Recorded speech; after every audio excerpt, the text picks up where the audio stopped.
Just a second. Where were we? We need the h variable instead of the. Oh yeah, sorry. In that one.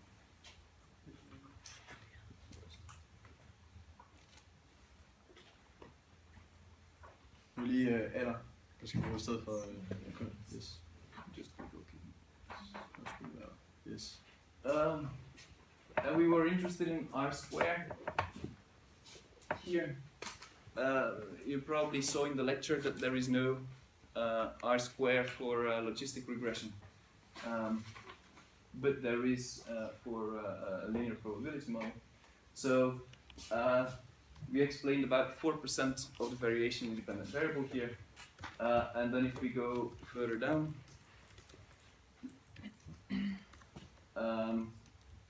we have our age effect here, which is significant and positive. So as people grow older, per year you're older, the probability of believing in God goes up with 0.006. That's basically what it tells you. As for now, just don't do linear probability models. If you have a dependent variable with just two categories, always go for linear regression, which is what we're going to do now as well, I believe.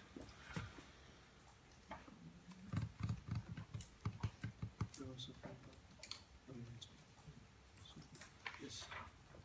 So that we've done. Yeah.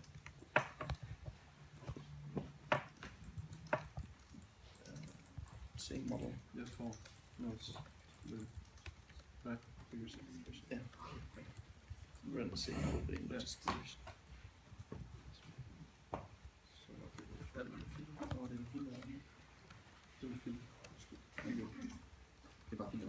No.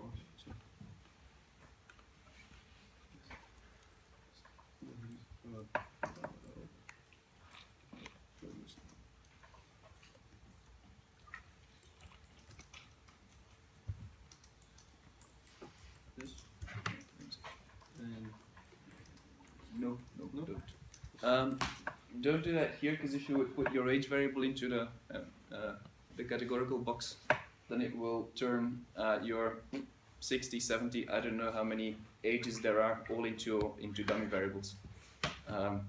So yeah, we just want to treat it as a linear variable, so we just leave it that way. Is there anything special we need to ask for? I don't think so. You can just click OK and see what happens. Alright, and we're interested in the block completed though. This one? Yeah, exactly. So, yeah, age. This means that as people grow older, they will be more religious. That's your log of the odds ratio here. That's your B. Which doesn't say much. Just by the naked eye, if you see this, okay, this is significant. The only thing you can say really is older people are more religious. That's it. Do we want to know more about it? Then we have to go through the transformation. The first transformation is made by SPSS already, so these are actually the odds ratios. Yeah.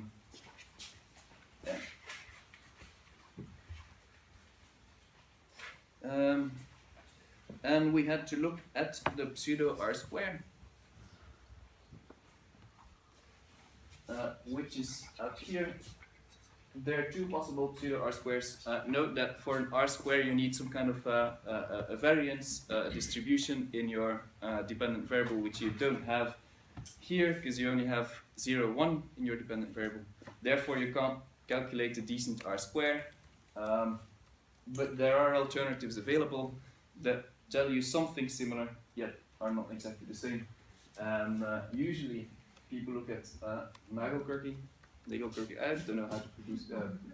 I think he's Dutch, Nagelkerke, which makes it easier for me. But you can't really interpret this by the naked eye. Why is this interesting? Because you can compare it over models. So suppose we add a few more variables to the model, then we can say, well, the pseudo R square goes up by adding these variables to the model, so therefore it's good that we have them included in the model.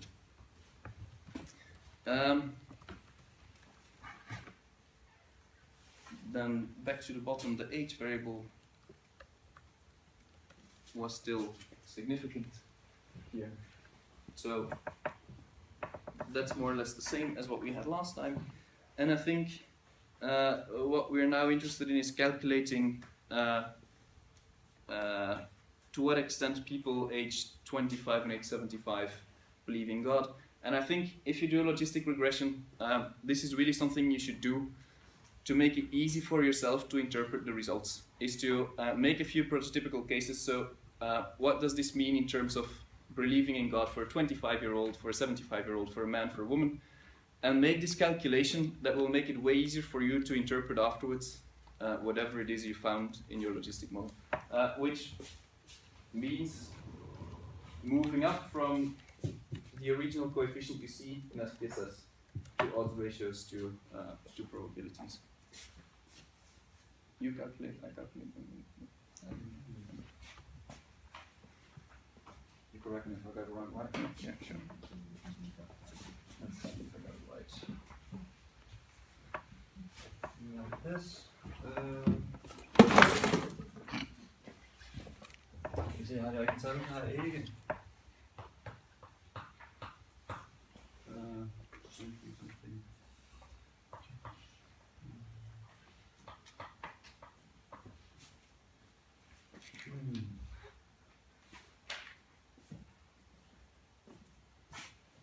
Yeah.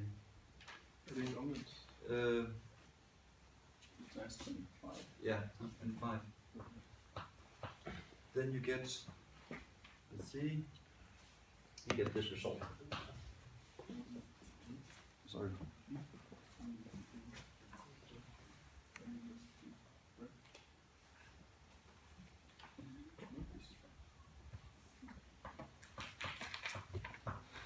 Yes. Cirka det tal. Jeg har lidt nogle andre tal end den, der står her. Men selve fremgangsmåden er den samme. Konstanten.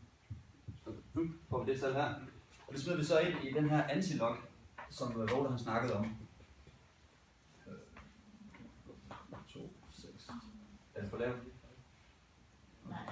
Så må jeg råbe højt.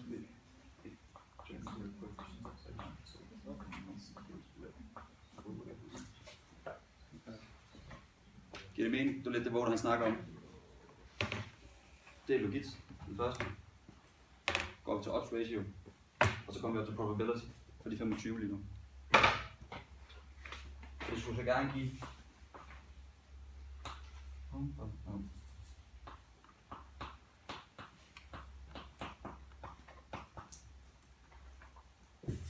så går det.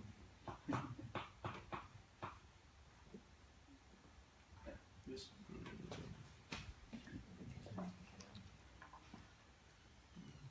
En sidste ting. Lige hvad man hedder. Vi skal lige være opmærksom på, at konstantledet. Normalt der havde vi det, altså konstantledet, det vi kaldte vores alfa. Det havde vi ovenover, altså som den første boks. Og beta nedenunder. Her der er det byttet rundt.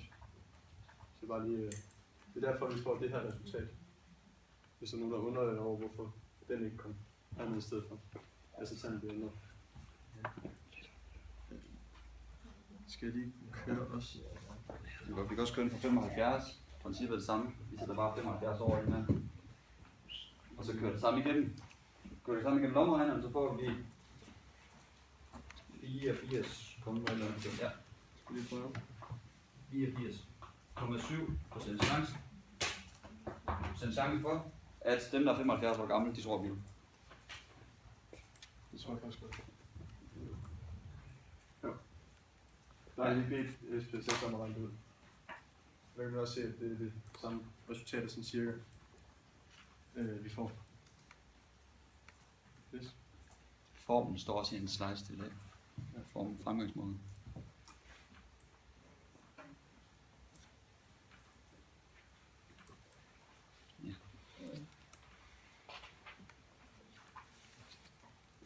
As for the next thing, I believe straight line approximation. It's the one thing that I didn't know about before this lecture, and I went to Henrik, said, you know, what is this about? I never use it, so I don't really know what it is. And then he went, yeah, I never use it either, but it's in the book.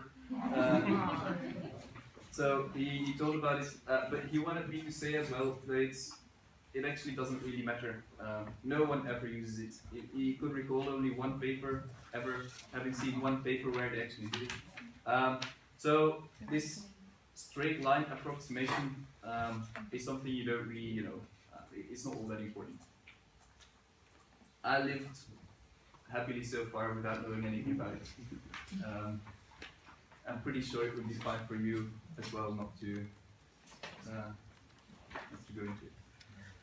Så skulle vi lave et scatterplot. Kan det passe? Jeg tror sgu det. Vi take the linear version. Har du projekteret din? Hvad? For at køre den, eller den linear, registerreaktion. Yes. Og så vil jeg bede dig om at lave sådan en scatterplot her. Jeg ved ikke, hvor mange der kom så langt. Vi kan lige tage, I skal ind i save, I følger bare hans opskrift, der står. Ja, det kan vi se. Så skal vi igennem de, jeg tror det er standardiseret, han siger. Ja, jeg skulle get predict. Eller noget. Ja. Og så continue. Yes. Og Så skal skulle den gerne komme hernede i vores value view. Der er de der to, det er den samme. Men yes. Så er det... Og så ind i scatter legacy. Så det er simpelthen. Og det her det minder jo meget om at lave en graf i Excel for eksempel. Så vi har noget, vi har på y-aksen, der vil vi gerne have de der gemte probabilities. Og på x-aksen vil vi gerne have alder.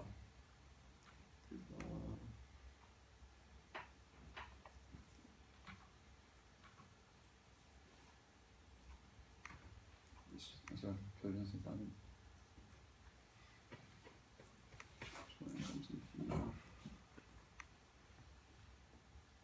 Yes.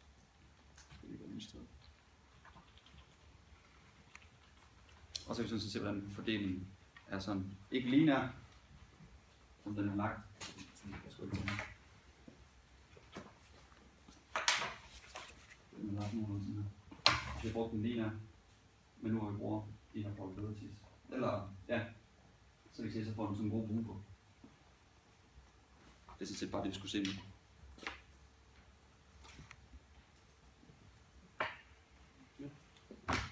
Jeg tror, det var alle 6 opgaver. Do you have anything? Nogle spørgsmål? Hvordan man tolker også ratio? Et eller andet? Så fjerde nu. I kan gerne hjem. Ja.